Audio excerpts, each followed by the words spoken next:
नमस्ते, नमस्कार। और आज है सुरक्षित शनिवार। और सुरक्षित शनिवार में आज का विषय है नौका दुर्घटना। डूबने से बचाव। Very good.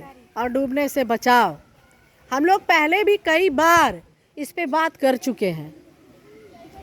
नौका दुर्घटना की घटना हमारे बांका जिला में बहुत कम संभावित नहीं है, क्योंकि नाव कहीं चलता ही नहीं है। लेकिन आप जानते हैं कि इसका मतलब ये नहीं है कि इसके बारे में हम जानेंगे नहीं।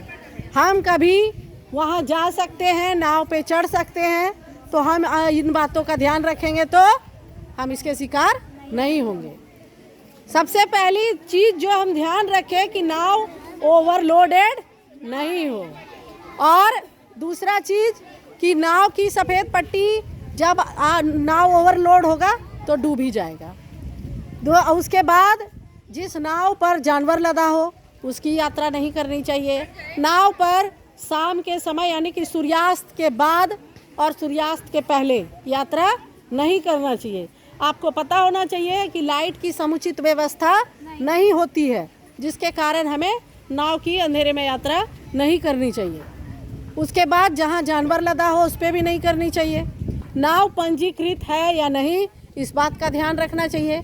नाव पर सुरक्षा का क्या इंतजाम है, क्या लाइफ जैकेट है या नहीं है, क्योंकि आपकी ज़िंदगी से बड़ी कोई चीज़ नहीं है क्या? तो हम लोगों को इन सभी बातों का ध्यान रखना चाहिए। और इसके बारे में फिर हम लोग विस्तार से भी चर्चा करेंगे कि बच्चों को अकेले यात्रा नहीं करनी चाहिए, है ना। और जब आप जा रहे हैं तो किसी क्या करते हैं हम लोग, बस पे तो गाना गाते, हिलते डुलते, ताली बजाते, ऐसे भी जा सकते हैं। लेकिन आप नाव पे ऐसा नहीं कर सकते हैं, क्योंकि नाव अगर हिलेगा तो फिर पलटने का खतरा होता है ना। तो ऐसा भी नहीं करना है। चलिए, धन्यवाद। और उसके बाद फिर हम लोग क्लास में बात करेंगे, या फिर बाल प्रेरक सभी जब हम लोग बैठेंगे तो आप लोगों को बताएंगे। और डूबने से बचाव के लिए ये खतरा हर उस जगह पे है जहाँ थोड़ा सा भी छोटा भी पोखर हो, कुआं हो। अक्सर यहाँ बच्चे कुएं में नहाने चले जाते हैं, कूदते हैं और तैरना भी नहीं आता है। ये बात बहुत खतरा हो सकता है ना। तो जिस गहराई का पता ना हो वहाँ तो पहले नहाने नहीं जाना चाहिए, और तैरना आता है फिर भी खतरा नहीं मोल लेना चाहिए, है ना। गड्ढे में, बरसाती गड्ढे में कितना पानी है नहीं है इसका पता नहीं है और हम डूब जाते हैं, ऐसा नहीं करना चाहिए। ठीक है, चलिए, धन्यवाद।